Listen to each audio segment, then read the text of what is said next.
I'm John Beaudin. Welcome to another podcast, this time around with the great Andy Scott, the last surviving member of the classic lineup of Sweet. Remember Desolation Boulevard and Give Us a Wink. I mean, I just love that stuff. I know they were a big band long before that, but they really hit their stride as songwriters and great musicians around that time.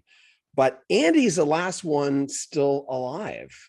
We lost Steve Priest a little while ago. I mean, that was a shock to a lot of fans, but we've been asked by a lot of folks, hey, put up the whole interview. And here it is, the entire interview. It's a long one with Andy Scott of Sweet. All things Sweet, all the links to anything Sweet will be in the description of this video, as well as a link to the podcast and a link to the video version of this if you want to see Andy. And of course you do, right? Why not? All in the description, and also buy a t-shirt. Help support our channel. Here's Andy Scott of Sweet. None of my 20-year-old friends came up to me when we were all growing up, and I still know them all. None of us looked at each other when we were 20 and said, oh, I wonder which one of us will die first. That doesn't enter your brain. But here you were, last man standing of that. I mean, you got to look back, and there's been so many twists and turns in your career, and you've survived it all. Are you surprised? I never quite envisaged, well, you never do you, when you first start to perform? But you don't envisage yourself as a 70-year-old, 71, and still having the fingers to get your hands around a guitar, So, yes, it is a little bit odd. And, of course, when I was 17, 18, and just really starting to make a name for myself, this is before I joined Sweet, I'm thinking to myself that somebody who's my father's age, who would have been, at that time, probably about 50, he's old, he felt, or 40 odd, he felt really old. My grandfather, who was 60 odd, he felt old, I thought to myself, nobody in my age group thought about reaching 30, because my God, you're not cool, you're not hip or anything like that. But then it all kind of changed in the 60s, that late 60s, when the flower power and and you'd see these guys in America who were in their 30s, hippies, and just basically, and of course Woodstock just blew it all apart. And after that, you're then seeing bands come through with some older guys in there, like Canned Heat, and all of a sudden, what used to be the domain of only jazz and blues and folk musicians, all of a sudden pop is able to be older, and rock is able to be a little bit more mature. And then the Rolling Stones just, now, who'd have thought the Sweet would be having hits? We're number one in a couple of charts with our latest single over here. It's just ridiculous, man. But did you know at the time that everything around you, when you were a teenager, for instance, did you know that, hey man, stuff's happening here? Well, I got a vibe of that. I was in a northern soul band. I mean, over here, it meant that you were doing covers of Tamla Motown and Stax and the soul singers, intermingled with a little bit of people like Georgie Fame or Mose Allison. You'd throw in some left field curveballs, and we were very lucky. In 1967, 66, we'd won this talent competition on TV. We'd been 5 weeks, we just kept winning. And then a comedian who became very, very famous after this show beat us just before Christmas in November. And then we're all on the Christmas show. And our first set of gigs in January were with Jimi Hendrix. He came over to England and he had Hey Joe, and I'd heard it. It was like Cream. I knew who Cream were because I knew all the players and where they'd come from, the Yardbirds and the Graham Bond organization and things like this. But when they released their first single, Wrapping Paper, it wasn't representative of what the band was. And there's still something inside me that tells me when Hendrix released Hey Joe, it wasn't quite representative of exactly where he was going to be. To a lot of promoters, they obviously thought, oh, he's like a soul singer with his bluesy ballad, And when he came and played this gig, he emptied the fall. We went down phenomenally because it was in Manchester, and Manchester was the hotbed and the center of the soul music back then in 1967. So we went on stage for our hour, and we've been on TV, we've won this talent show, everybody's into it. Hendrix comes on, and within 15 minutes, they're all starting to drag themselves away. But me and my singer are on the side of the stage, riveted, watching this guy. I was literally, 2 or 3 meters from him, and he's got the guitar on the floor and he's lying on top of it and all this stuff. And I just looked at this guy, and we're a 7-piece soul band. And I said, that's the future.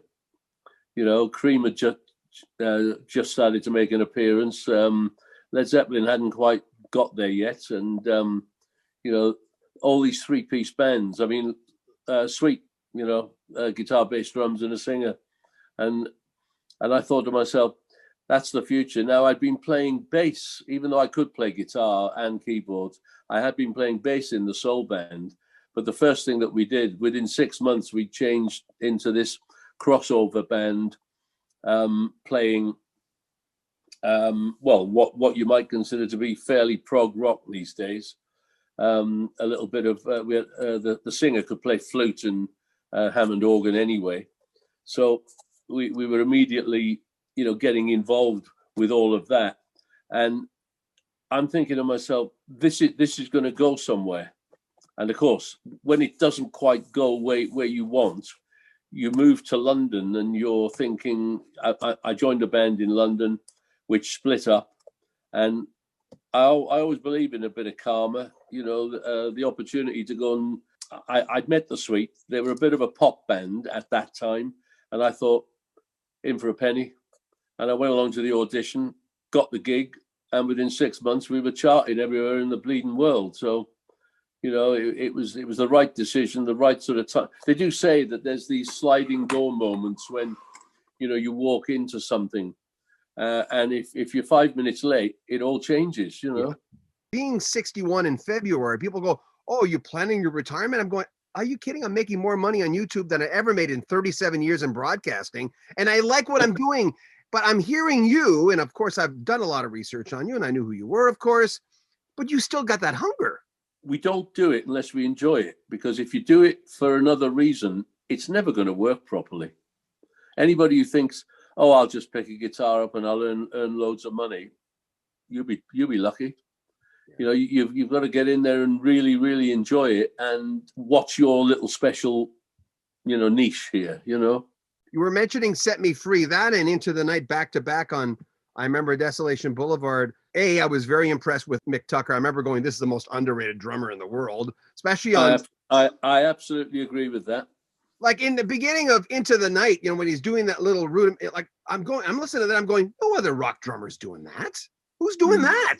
I've had this conversation with a few people. I've heard people have a go at some Sweet tracks, and especially the intro for Ballroom Blitz, that rolling shuffle. The only person who I think has got close to something like that would be one of the old jazz drummers like that Buddy Rich, because he could do anything, and Sandy Nelson. The old with the big toms and everything. So yeah, Mick, him and Ian Pace in the 70s used to have lovely little chats when they met. Because he'd go, "I heard what you did on your last record," and Mick would go, "Yeah, I'm still picking up what you did on Burn," Yeah. And it would be fun to watch, them sparring a little bit, Yeah, Mick, he could have been a top drum in any band. Was he shy, or was that just during interviews? He seemed somewhat reserved. I mean, I watched a reunion video when you guys all got together after a lot of years, including Brian as well. I mean, Brian didn't look good, but we knew what was going on there. But Mick just seemed sort of a little reserved. But was he that way? He was a cross between Animal from Sesame Street and like a mad Hooray Henry. He had all of those attributes. A friend of mine who still works with me on video stuff and helping, sort. In fact, he's Kevin. He's the guy who was the in between with us. Yeah. He said it depended because he was our tour manager for a little while on the road until it all got a bit crazy for him. But he said, I wonder which Mick Tucker's woken up this morning. You know, that was his little thing. And I said, well, you go and check before I get involved, you know. Well, when the US version was released, the Mike Chapman and Nicky Chin stuff was on one side, and then the basically Sweet band was on the other side. Was that purposely? That must have been purposely done, obviously. I did not have any say in the running order, though, because I was part of the production team at that time, learning. Yeah. Phil Wainman was a fantastic producer and a drummer. That's why the drum sounds are always superb. I came over to LA just slightly earlier than the others to just make sure that the cut went well. And really and truthfully, I just wanted to nose around the Capitol Records basement, you know. So good for you. Good for you. Well, no, after that, I became the guy in the studio, the producer after Desolation, because the Give Us a Wink album was like a band effort. We went to Germany on our own, no interference, and we just got on with it. And, you know, when you hear some of the sounds on there, that's us having been, I don't mean constricted or restricted or too much, but you've got another producer, and even Mike Chapman had a little bit of tidiness about them. I wanted more feel than absolute precision. And the takes were important for us on the Give Us a Wink album. And some of those tracks, there's only 9 tracks on there. Some of those tracks were over 5 minutes. So I remember Mac, the engineer, we were going hell for leather for 5 minutes. And when we finished, he went, well, he said, I don't know about you lot. He said, I'm out of breath, you know, just listening to you, you know, get to the end of that, you know, at that kind of pace, you know. And I said, well, bands have to do this. I mean, Deep Purple did it, you know, Led Zeppelin did it, you know, and why shouldn't we? Well, and there was, you know, people talk about, they go, you know, I asked Pete Agnew, I said, Pete, and I talked to Danny right after that. And, you know, being Scottish, it was hard for North American audiences to understand them at all. It was like really difficult, especially Danny, who was the singer, of course. But I asked, I mean, well, do you consider it? I have to preface the question by going, I'd rather Pete Agnew run Nazareth than not have Nazareth. But when people ask you, is it still Sweet? What would you say?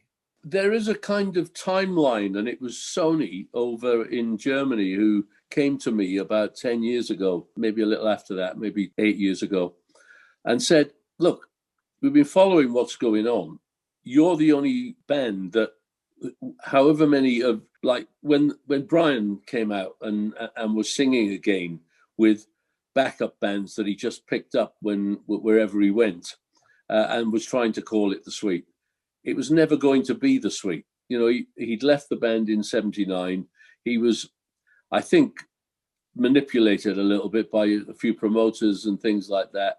How could I ever turn around and say to somebody, you know, the reason you're not in the band anymore, mate, is that, you know, your voice is shot, you know, but that was the case. And so you've got Brian Connolly Suite and Andy Scott Suite going around at one point in time in the 90s. And I'm thinking, Mick and I, in '81, we stopped touring. Steve moved to America. Mick then had a terrible thing happen to him where his wife was found dead in the bath one Christmas time. And he was, well, out of the picture for a year or more. I used to go and see him, and I used to try and G him up and say, come and do some sessions with me. And he just wasn't interested. And then a couple of years after that, I bumped into an agent that, you know, was our agent. And he said, it's all out there if you want to come back. So I went and stayed with Mick for a couple of days. And at the end of it, we said, right, let's get Steve on the blower and let's get the band back together. Steve initially was like, yeah, okay. But in my heart of hearts, I knew he would, because you get to know people, you know their traits. And I just knew and Mick said it as well. He said, he ain't coming to Australia with us. You know, and we were saying, come over to England, have a week with us. We'll do some, I've got another bass player who can sing well. to do your bits until you're needed. Come over here, and then we'll fly to Australia and New Zealand, do the tours that we've been promising, maybe stop in Singapore on the way home. And oh yeah, that sounds great. By this time, he was still living in, I think he was still living in New York. And I thought, this could really, really work. But in the end, he didn't come back. So Mick and I moved forward into the early 90s. Mick fell ill. I almost decided not to do it anymore because there's only me. I had so many people phone me, promoters, agents, record companies. What are you doing? You only have to look at bands like Uriah Heep, or, that there are ways here. The music is the main thing here. And your band has always sounded like Sweet. So I carried on. It got to the point where Sony came to me, I think it must have been 2012, 13, and said, can we try and tie some dots up here with albums that you've released after the original band? And I thought, not sure about this. But when they put the package together, it sounded right. It didn't sound too bad, and it kind of made sense. Is this the action package? Is this the DVD action package? Yeah. Action, the ultimate story, and we put 2 new tracks on there, of which one of them is now a revamped version. The song "Still Got the Rock," which is the song that's charting at the moment. So, however much I think it's the fans who designate whether this is possible or not, because you'll soon know if it's not right. Nobody will be coming to the gigs. Everybody will be now on the internet. Everybody's got opinion. They'll be on the internet telling you, what an arsehole you are. And of course, I don't get that. They appreciate that there is a band out there performing Sweet songs for them to come and, used to be able to come and jump up and down. In fact, one of the funniest things was we could never find the right venue. We've been doing some gigs in December in the UK, about 10 or 12 gigs every December. And we could never find the right venue in London. And we used to play a couple of 2 nights in one club that held about 400 or 500 people. It's like playing the Marquee in the old days. These were the kind of gigs that you would play. And for 2 nights running, it was like a smallish PA, reduced back line. We heard the audience louder than anything else. They're singing along to the songs, and the singer turned around to me and he said, "I don't need to sing these. We'll let the audience sing them." And that's what I've missed at the moment. With nobody out there, and I've spoken to a lot of people, and realistically, I don't know when gigging like we knew. I haven't gigged since the beginning of March last year. And just before that, I was the master of ceremonies, the MC, the guy who introduces the bands and does interviews with Wishbone Ash, Nazareth, and Uriah Heep in Germany. We did 18 dates, in the halls there. And it went great. It was called Music and Stories. And of course, there was a little bit of video footage that we'd shot on a couple of the days before the tour started, in and out of a tour bus or in a dressing room. Or I remember Andy Powell from Wishbone Ash, he didn't arrive until the evening before the first gig. So at the sound check, he and I are on a couple of stools on the side of the stage, chattering away with people with cameras. And that was the thing that was shown on the as like a prelim video before I interviewed the bands. And it was fantastic. And I'm thinking to myself, it's almost like being in a dream now. Very much. I haven't lost the will to live, but I seem to have lost a little bit of. If you'd have asked me this, I had to have a little bit of radiotherapy to calm a cancer scare that had flared up again last end of March. Yeah. I had prostate cancer in 2009. And I think that my oncologist, he kind of thinks of me now as a little bit of a protege. Here I am 12 years later, still around. I'm coming out of that in June, around the time when Steve is, passed away. And I have to tell you, I was not the best person to be around in June. That early part of June, and I was just, thinking about, various things, and it wasn't until my birthday, which is at the end of June, where it all kind of came back, and we started to realize that we might come out of this lockdown, and that's when I started to talk to the band and say, right, we need to get your voice on. I've got a drummer whose wife has had lung cancer, and it's transferred elsewhere, but she's still around and doing well. But as he says, during lockdown, the last thing he wanted to be doing was mixing with people, so we weren't going to get drum tracks out of him. So rather than find somebody else, I went through every digital recording that I've got and found outtakes and live recordings that I got my engineer to edit up. And so what you hear on Isolation Boulevard is kind of fresh drum tracks that have been, and then we've built the tracks up from there. I've even grabbed the ARP synthesizers from the original Fox on the Run and put them in on this new track that we've found or re-recorded. So there was a lot of instant karma that went into this, and people have said, why did you go down the route of the almost like a greatest hits, a little bit like Desolation Boulevard? I said, well, it's in the title, Isolation Boulevard. You've got to give the people what they want, and it's got to be a bit rocky, so you leave the earlier recordings out, the little Willys, it's not there, but you go for the meat, and Set Me Free's on there, and Love Is Like Oxygen. So we do have some new material, but I'm loath to try and do it the way some of these other bands have done it, by welding it all together, getting the drummer to do his tracks over here, and then adding a guitar here and a bass here. You do your voice at home, send it. No, it's not good enough. Have another go. I want the band. We're used to recording in the same room. So that's what I've got to wait for, so that we get at least a green, because we were able to do a little bit of that in September, October this year. This is how, we managed to get some of the backing vocals and the bass.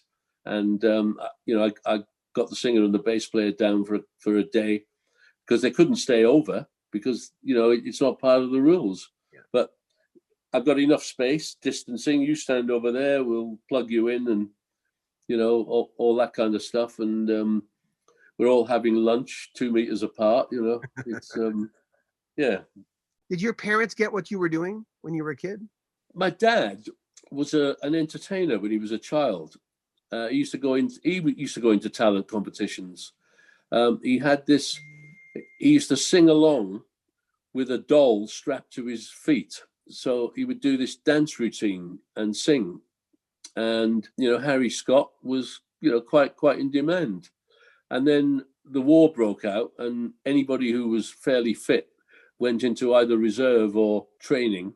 He wasn't quite old enough to go out there, and I'm glad of that, because he was a lovely man. He was, my hero. So from that point of view, when my brother and I, because my brother's a great musician as well, started to go off and do things, he would help. He would get in the car. He would, there were times when he knew I was going to have to get my bass gear and bass onto a bus to get down to a village so that I could do the gig. Well, he would say, come on, stick it in the back of the car. And then he'd say, right, you make sure you're ready at 11 o'clock, because, I'm not going to hang about, I think he was a bit concerned schooling wise, because I got to this point where I could have gone to university. It was just one of those things, I didn't do a lot of what they call swatting, but things stuck, in certain subjects like maths, English, geography, a couple of languages. So I could have probably done something. And he didn't realize that I'd already left school and I wasn't doing my exams. I'd actually turned professional, because I was actually earning a decent bit of money with this soul band, especially after winning the talent show. So how old would you have been then? Just, 17. Yeah. and he was a bit unnerved. So he said, "Look, get yourself a job." And I thought, "Oh, right, okay." Working in a bank seemed to be the thing. You didn't work on a Saturday, or so I thought, until I started to work in this branch that was slightly outside of the town. And of course, it's the only focal point for miles.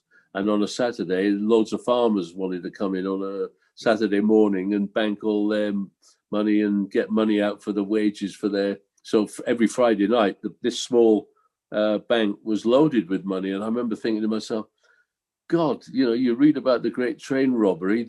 This is one branch that's, I said, no, I don't want to be here on a Friday. And of course, I would leave early on Fridays and they would say, you can't do this. And the van would be outside and I get in with the band and we go off.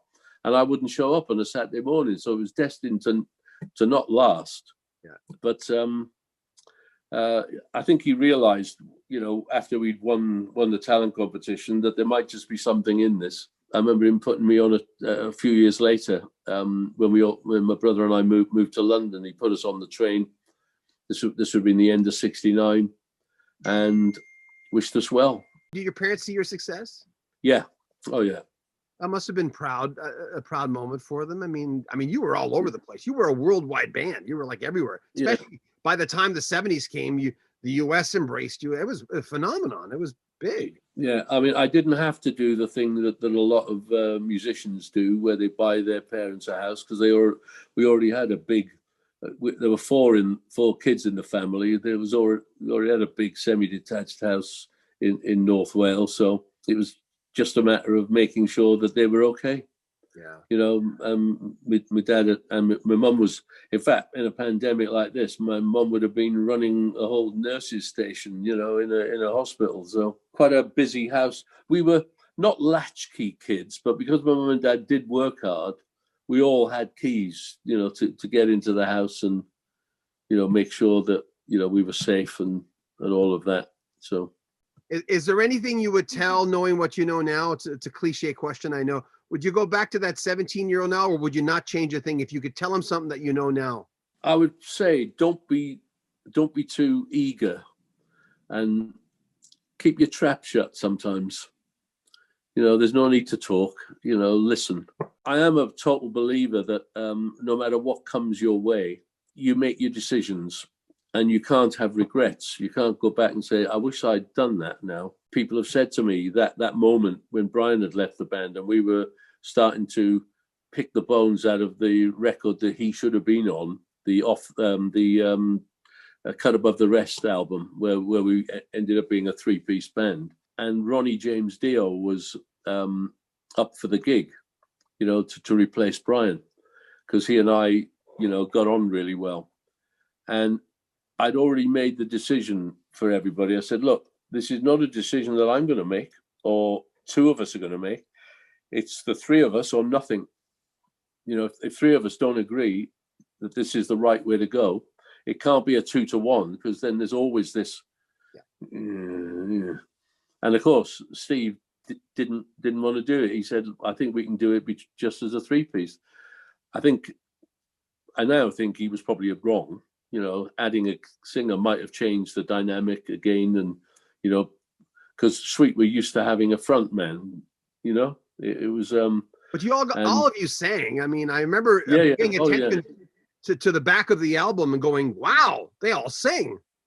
Yeah, it's got nothing to do with the fact that we could all sing. It's that focal point. It's that Van Halen moment, the fact that if you changed the dynamic of Van Halen and added another, like they did with Sammy, who was a good mate of mine at the time, it was never quite the same as it was with David Lee Roth, was it? But musically, it was great. You can't put your finger on it. You change the dynamic. But going back to moments, yes. You've been through some hard times and you think, if I'd have made that decision, I wouldn't have gone through this. But you can't beat yourself up about that. You've just got to say, well, I wouldn't be where I am now if I hadn't gone through everything. And, I'm with a fantastic lady who's my now third wife. I've known her for 15 years now coming up. It's one of those things that it wouldn't have happened if I hadn't gone through all the other stuff. So, yeah, you know. Through the years, people always ask me to ask everyone I interview this. I mean, of course, there's an element of every rock star that goes, oh, it's just little old me, you know, because you're with yourself all the time. But as far as being starstruck in the beginning, you must have been starstruck by meeting some of these people. I mean, you guys were going fast in the early 70s. Yeah, we knew people like Gillan because the origins of Sweet came from a band that Ian Gillan was the singer of. Ian Gillan was the singer in a band called Wainwright's Gentlemen. I know it sounds a bit corny, but they were like a show band, you know, playing the hits of the day, and a good one. And Ian left to join and form a band called Episode 6, and Brian Connolly got the job in Wainwright's Gentlemen after, and Mick was a young drummer in that band after Brian joined. They then realized that the guy who ran Wainwright's Gentlemen wanted a new drummer, didn't think Mick was quite up to the job. And I thought, this guy's deaf. You know, he must be deaf, you know, because Mick was the most improved drummer that I played with in years. And Brian said to him, I think they're going to throw you out the band. And he went, oh, right. What do you suggest we do? And Brian said, well, I suggest we leave and form our own band. And I thought, you see, that's Brian all over. I love that. And that's how it all started. By the time Sweet were getting themselves sorted, I was with the Elastic Band and doing colleges with Episode 6 with Ian Gillan. We were also, at this time, also doing gigs with, this is how integrated all of this is, doing gigs with Pink Floyd at colleges. And it was with Syd Barrett on guitar. But we did a few gigs towards the end of the 60s, 69, where there was another guitarist on stage on the at the back in the corner. And the first time we did a gig like that, he wasn't switched on.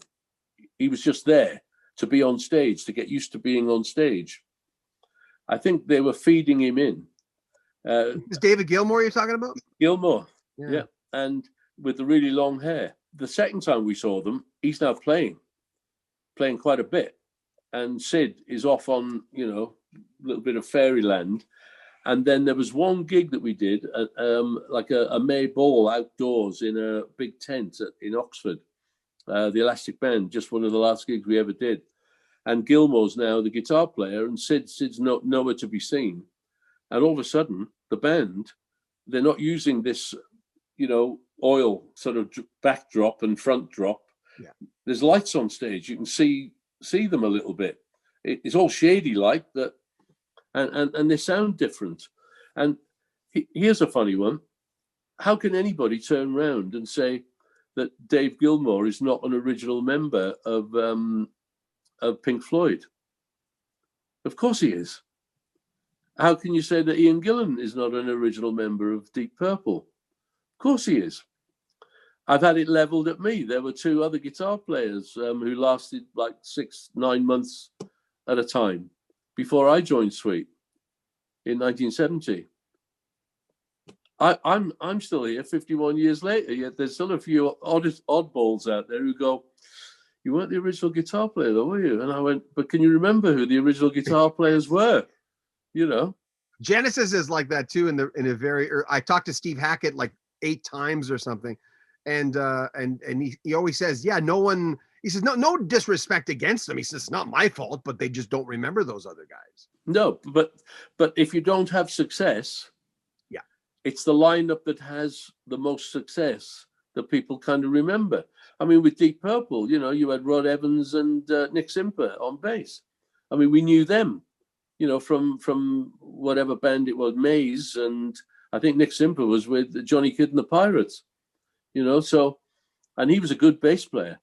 I think he's probably one of the most unlucky guys in the business, because when Gillan joined, the first thing he said was, because we knew Roger as well, I write with Roger Glover, you know, and he's a bass player. Mm-hmm. And I think Richie probably, because he was the guy at that time, turned around and went, oh, I've never really liked Nick Simper. Yeah, let's get Roger in then as well, you know. Or so.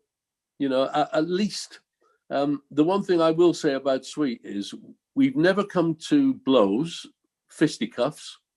We may have had our disagreements. There's always been respect. There's never been, from my side, any kind of back chat.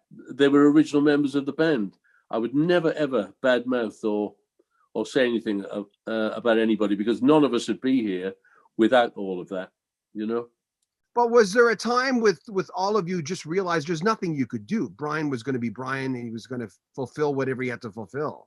The only person, and I've known a couple of guys, good friends, who I thought I'd lost one. I just didn't see him for years. And sadly, he died back end of last year. All of a sudden, we didn't see my friend. When he did come back into our lives, which was probably after about 19 years, we didn't see him from the early 90s until about 2010, something like that. When he did come back, he said, I can come back now. I can come in a pub with you. I don't need to drink. He was obviously trying his best. And Brian, and he came out with those immortal words. There's only one person who can solve the problem. You can't solve it for me. I have to do it. Because if you don't, you know, and that was always the problem. Brian would promise the world and give nothing because something else would take over. You know, that's the problem. You want him to be lucid. You want him to, this is why, as the albums progress, there's more of Steve singing and me singing, because it's trying to get the performance out of Brian, who should be, you know, the lead singer. I've always liked your singing. I've always liked your singing. Well, it's a difficult one. I never envisaged myself as a lead singer, but I can sing. Yeah. What was your last conversation like with Brian? Do you remember it? Well, it was good because he wasn't well. It was the Christmas before he died, and he called me up out of the blue and said, "I don't know what to do about my band." He said they're going off and doing gigs as the Sweet without me, and I went, "What?" So we then got onto it, you know, my agent and, you know, my lawyer friend, who just basically started to phone up venues and say, if you let this go ahead, you know, there will be something that will have to be done.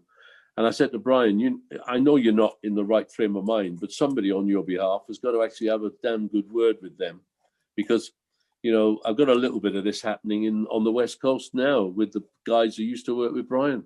You know, they still think that they have some God-given right. You know, it's odd. I can't get my head around it. But with Brian's situation, we helped resolve it. And I said, right, in the new year, in February, March, I said, we've got some dates coming up in England. Why don't we do this? I know you're not at your best, but get over what I just thought he was having a cold, and his girlfriend had said, oh, he's done his back in a little bit. And I said, well, just make sure that he, you know, gets off the alcohol. And she said, oh, he's certainly not drinking as much. Whether there was truth in that, I don't know. And they said he'd had this lumbar injection for pain, and it had gone in the wrong place. So he was now left with a little bit of a mobility problem where they'd obviously punctured his spine somewhere. I don't know the full story. But I said, look, here's a thing. We'll go on stage for like 45, 50 minutes, and you come on for the last 20, 25 minutes and sing those big hits that you are known for. You know, the ones from that era. And I said, I think it could be stunning. Didn't work out because he died. But those were the last conversations that I had with him. So anybody whoever says, you know, that there was a feud, I guess the only feud that would have happened at that time, and it would have been a musical thing, would have been when I cast my vote, like my managers and Steve and Mick did, about whether Brian was going to stay in the band or not. And once again, that had to be a majority. That couldn't be a majority. That had to be everybody. This is not a vote where one person abstains. Because if we're abstaining, then he stays in the band, whether it's good or bad, you know. But everybody, you know, said, well, here's one way. It might just shock him into realizing that we've got to this stage. Tough and love. It didn't. It's tough love, man. And it didn't. And we carried on with the album, and whether we're right or whether we're wrong, we did it our way. Yeah. I think those last three albums are still quite credible. Mm-hmm. Fox on the Run. I mean, obviously that was the big one that in North America. Well, Ballroom Blitz and Fox on the Run. But what can you tell me about them? We'd done an album with Phil Wainman, the Sweet Fanny Adams album, and then we did another album less than a year later with Mike Chapman, who came back from America, having heard that Phil had completed an album with us. Him and Nicky were very, uppity. We can do better than that. And I thought, you'd be hard pressed. That was a good album, Sweet Fanny Adams. So we went in the studio. I think the 16s is still probably one of the best songs that we ever recorded. There were other things on the British Desolation Boulevard that had some good moments. When the Americans heard both those albums, by that time we had re-recorded Fox because they went back to America. We recorded Fox on the Desolation Boulevard in Europe, but it was a different version, about 5 minutes long. And somebody from RCA Records rang me, and we were all in my house, funnily enough. And he said, we need a single beginning of next year. We don't have anything on the album. You've had the 16s, you've had Turn It Down, which got banned. You now need a single to bring you back. And they said, we've been listening to the album, and if you're looking for something to do, if you re-recorded Fox on the Run properly, instead of it being some kind of little bit of a ramble, a little bit, it took you on a journey, is I think one of the words he said in the middle. He said, I'm sure you could do something with it. So that afternoon, we started to knock it about, and Ian Gillan had just bought a studio, or taken over a studio that I'd used years ago, called Kingsway. We got the idea for the song, how to tidy it up. At this point, the synthesizers weren't really a big part of it, but I knew I was going to do something synthesizer-wise. So when we started to record the intro, I started to play this riff, and I thought, that's going to work. So right, we can put the track down. Ian let us have some time over a weekend in his studio. We snuck in there, didn't tell anybody, and recorded Fox on the Run. When the record company heard it, they went, right, let's get that out as quickly as possible.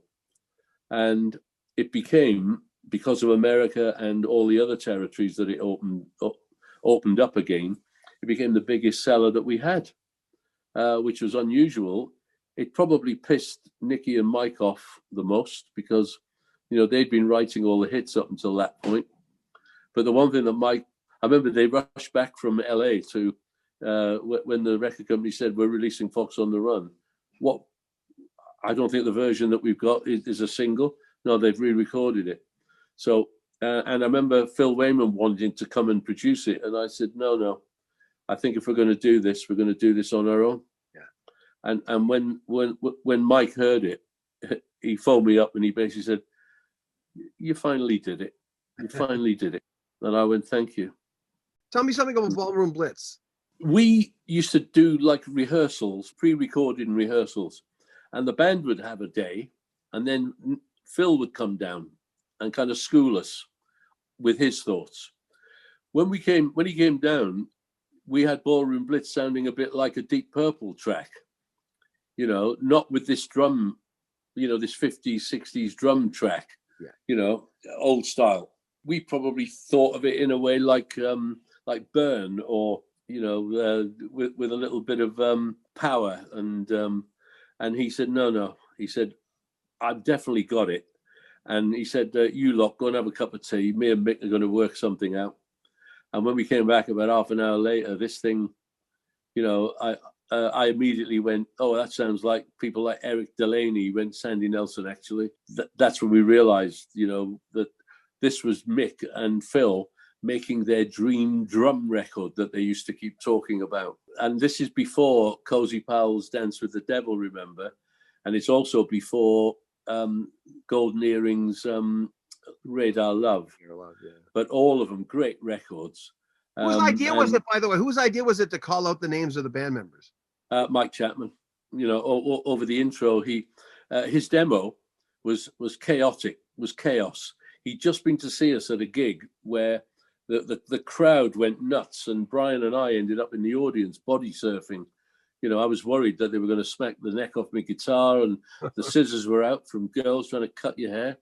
And he came to that gig, and he went away and wrote the Ballroom Blitz. And when he came to it on his demo, he starts off with him just chunking on his acoustic guitar, and going, "Are you ready, Steve? And you, Andy?" And he sounded like Johnny Cash, that kind of thing. And then he's off. And I have to say, the end result, I thought it was good. I didn't expect it to be taken the way that it ended up being taken, as some, new dynamic, idea. I loved one of the reviews, though, in an English. You see, we were the band that some of the journalists loved to hate. Yeah. And there was one review of the Ballroom Blitz in one of the papers. I think it was the New Musical Express, the NME, and it basically said unadulterated rubbish.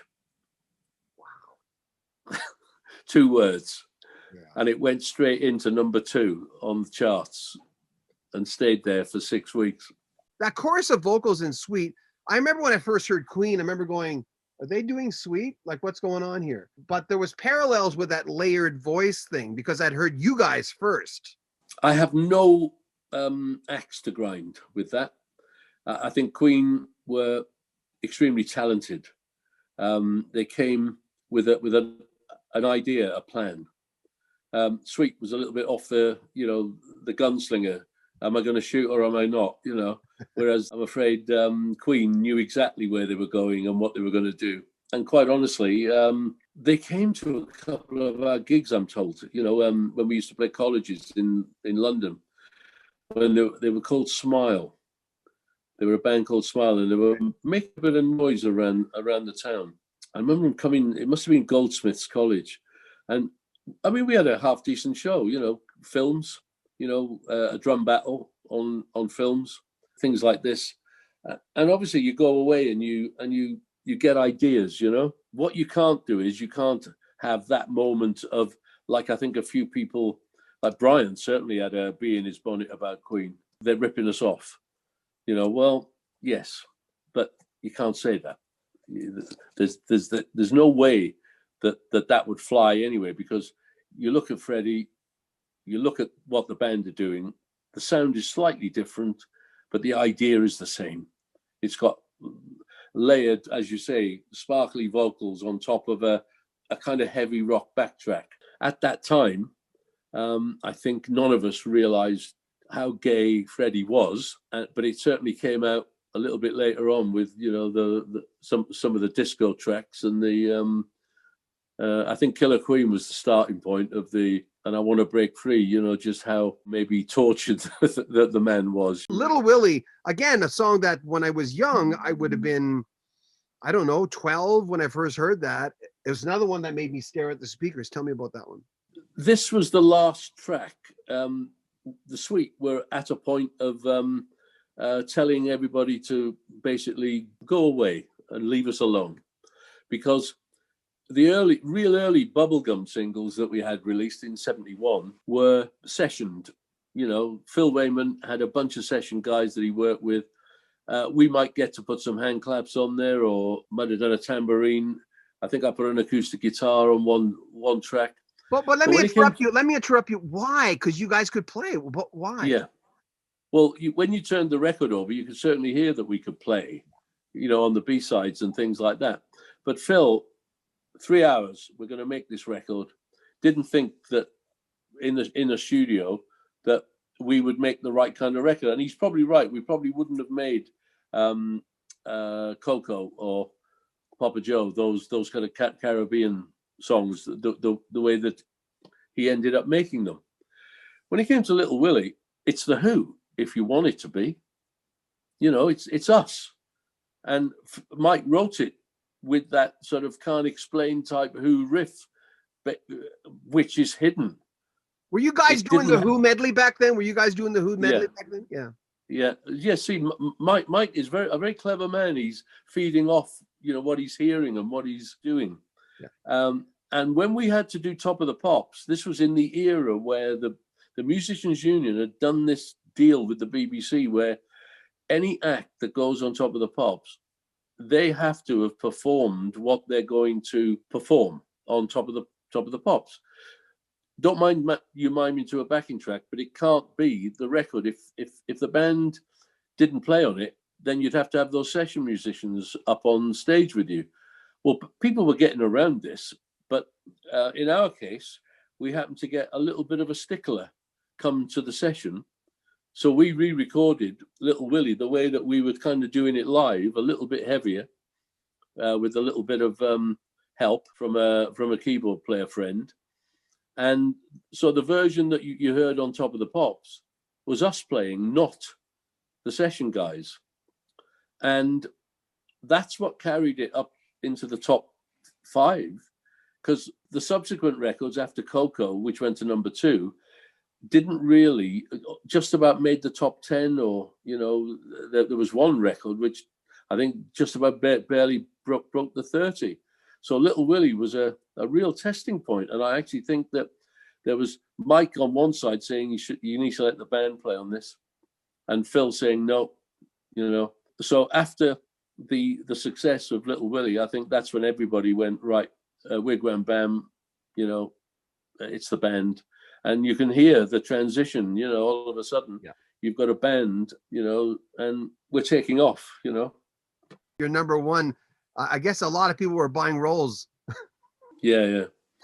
There was one moment we were coming back from London. We'd seen Mike Chapman with his new Mercedes, and Nicky Chinn came from Money anyway, and he had a Corniche convertible roller. Phil Wainman was buying himself a Bentley, and we all kind of went, sod this, mid 73. Was this after number 1 with Blockbuster? After Blockbuster, yeah. I think we had Hellraiser also going up to number 2 or something. I said, right, we're all in the car, and we stopped. Mick had already started to say he was buying a 600 Mercedes, the 6-litre Mercedes, because he'd seen Eric Clapton driving one. Steve and I said, well, we want Silver Shadows. And there was a dealership on the road back to where we were living at the time. And we told the driver to pull in there. We steamed in. What have you got?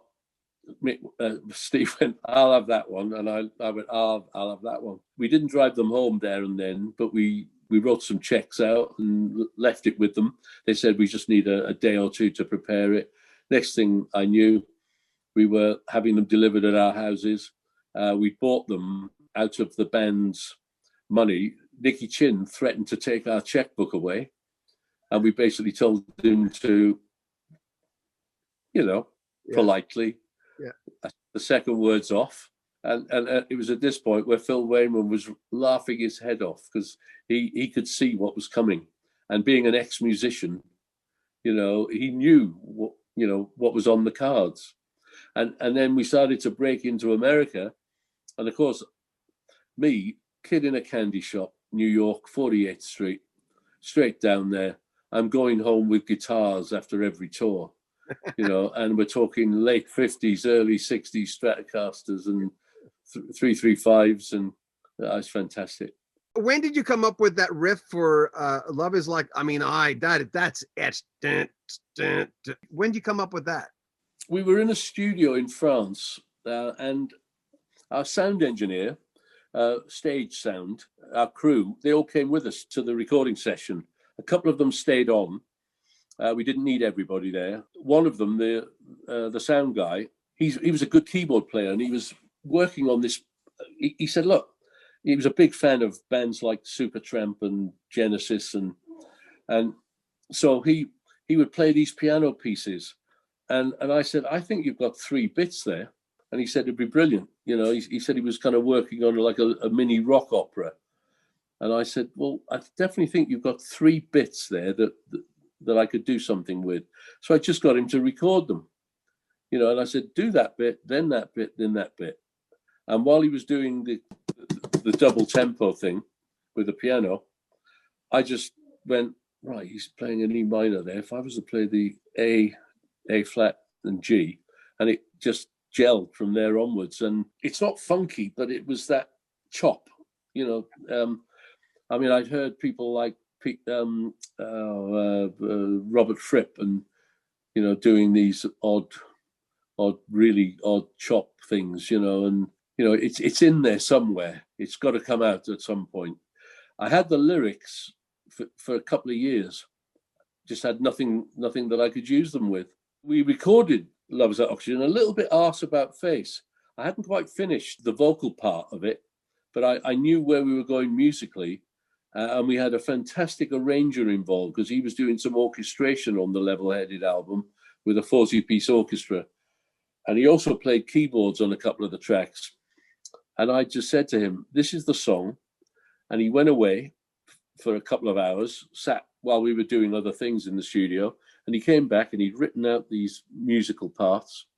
And he went to the piano and he said, what, you mean something like this? And I went, yeah, that'll do. And he then tells Steve what to play, which notes, because Steve was going to follow the chords. And he said, no. He said, we're thinking of this in symphonic. You know, you hold that note there, and the guitar will play a B flat chord, but with a drop A in it. And I'll play this. And drums were, I mean, Mick was just intuitive. The whole middle section of that 7-minute song, there was no tick-tock, no click track. It's Mick with a hi-hat counting bars. And it just shows you how good a timing that was, because Jeff, the arranger, he had to put his main pianos to that click track afterwards. It was brilliant. It was a work of art. And I have to say, once we got the backing track, it's all now coming together in my head. And it was a Friday when we finished it in the evening. And I said, I'm going back to my house out of London. I would have stayed in London and got back into the studio on the Saturday. But I said, just give me a little while. And I went back to my house at a home studio, set the track up on my 8-track, and then did all the vocals and came back into the studio on the Sunday morning, because everybody was starting to say, we don't really have a single on the Level-Headed album, something that's immediately. And I said, well, I don't think this is a single, you know, it's 7 minutes long, you know. And they went, well, Queen did it with Bohemian Rhapsody. When they heard what I'd done, they went, well, can we copy that? And I said, well, I think that Mick, you and I should sing the choruses, because he had the other high voice. So I sang the lead in the chorus because we needed to get it down, and it stayed. Brian didn't sing that, and we put a guide vocal down for the verse. And it was at that point in his life when Brian was not having the best of times. And I remember saying to our tour manager, look, bring him in first thing in the morning. Make sure, you know, they stayed in a hotel. They made sure he went to bed. And I think it's the best vocal he'd done in years. The verses on Love Is Like Oxygen, they were fantastic. I was going to ask you what the shape of the band was at that time. I remember going out and buying the album because I'd heard that song on the radio. And I was always curious because back then we didn't have the internet. We didn't know what was going on in bands unless you bought Rolling Stone magazine in North America. We only had Rolling Stone magazine. We had nothing. I think the shape of the band was okay. I mean, Brian's erratic life kind of pulled the three of us more together, because it would, especially when we were on tour in America, and you could see him not quite on the same page as us. There were times when he would wander off stage and we would do a song without him. There was one gig where he was so gone at the beginning that our manager grabbed him and dragged him off stage, and we had to finish the set with just the three of us. And this was at a time where we'd only just started to get a keyboard player in, and that keyboard player was looking at us on stage going, what the hell's going on here? You know, and we're just kind of going, just carry on. We then knew that the writing was on the wall, because you can't go on stage before having had Cheap Trick open for you, you're in the middle and Bob Seger's finishing, and you're the band that everybody's walking away thinking, oh God, they were a bit weird, weren't they? You know, you toured with Bob Seger for quite a long time. I forgot about that. Yeah. He was he was on Capitol Records. It seemed to be an ideal fit. I mean, I loved the sax player Alto Reed. You know, he was. We just lost him. In fact, he sadly, but Bob, I think, had issues with substances, perhaps, or a beer or two. I remember his tour manager saying nobody offered Bob anything, no alcohol. You know, I remember Alto coming into our dressing room every night to just have a slug of Jack Daniels or something. You know, he said there's sod all in our dressing room. It's as dry as a nun's private parts in there. You know, and it was, so we got to know Alto rather well. You know, when that first album was released, what was in your record collection? What were you listening to back then? I was fairly eclectic. Steve and I, when we first started out, remember, we were sharing rooms. Yeah. You know, so you'd have a roadie in one room, or maybe the two roadies if we had two with us, and then the two members of the band. And I started out with Brian, I think, because I was the new boy. Right. And he was like some alley cat, night owl, and I just said, I can't do this, you know. And everybody was, and it just hadn't occurred to us at that point. You should all have rooms on your own, you know. So I then started to share with Steve, and it kind of got to the point where Steve and I were like an old married couple in the end. We knew our traits. We then did some dates. I can't remember who it was with. A couple of dates where we stayed over, and we were and the band who it was went, oh, still twinning up, and we kind of looked at each other and kind of like the jackasses, you know. What? what we could have a room each, you mean? You know, and it was hilarious that from then onwards, you know, we became a little bit not needy, but I want was the starting point of a lot of conversations. I only live 45 minutes from Peter's studio, Real World, in Wiltshire here. So, and they've been very helpful with my studio. You know, they're boffins and guys if I've got a problem. And there are people who work within his organization and within the companies who look like him. So I think they physically look like him to work for him. They physically look like him? I think he's picked. Yeah. I think he's picked them to work for him so that he's got some deflection. So people think, oh, there's Peter over there, and he walks off that way, you know. Decoys. Oh, no. I'm going to ask you if there's any of these albums that you were listening to at the time. Renaissance, Illusion. Were you a Renaissance fan? That was Keith Relf, yeah? Yeah. Not so much. Uriah Heep, Salisbury. Yeah. Were you listening to that at all in 71? No, I'd have probably gone the one before that. No, the one after that, the one that had Gypsy on it. I've forgotten. Ever So Humble. Or what about Alcohol? I knew Mickey. Oh yeah, absolutely. I'd have been listening to all the Jethro Tull things. As I say, the Elastic Band, having had a flute player and stuff, you know, and seeing them at the Marquee, you know, in the 60s, you know, it would have still been part of my go-to. Let's have a listen to that. What about Sticky Fingers by the Stones? Were you into the Stones? They're the kind of band that, you know, there's better musicians out there, but there's nobody that sounds like that or grooves like that. I love Charlie Watts's comments, you see, because he turns around, he's actually a much better drummer than you would ever give him credit for. He turns around and he says, so somebody in an interview said, so what's it like, you know, being the drummer in the Stones, you know, do they have to, he said, listen, he said, it's the only band I've been in where I have to follow the guitar players, you know, they set the rhythm and the timing, so I have to follow them, you know. Oh, what about Fireball by Deep Purple? Did you have that one? Yeah, absolutely. Mick and I we'd been to Hong Kong, and we'd bought these. I don't know if you've seen them, but they look like little suitcases, and you take the top off, the lid off, and it becomes two speakers. Yes. And you've got a record deck there. I remember us being in somewhere like Switzerland or Germany, and Fireball came out, and I bought the album, the vinyl, and that's all we played for the few gigs that we were doing out there, you know. Well, you're a Who fan. What about Who's Next? That turns 50 this year. Once again, there have been some fantastic Who albums, and that's definitely one of them. The one that it came a few years later. There was they released. They didn't want to call it the best of Who, I don't think. But do you remember the album Beaty Meaty Big and Bouncy? It had all the hits on it, and a couple of oddball songs on there.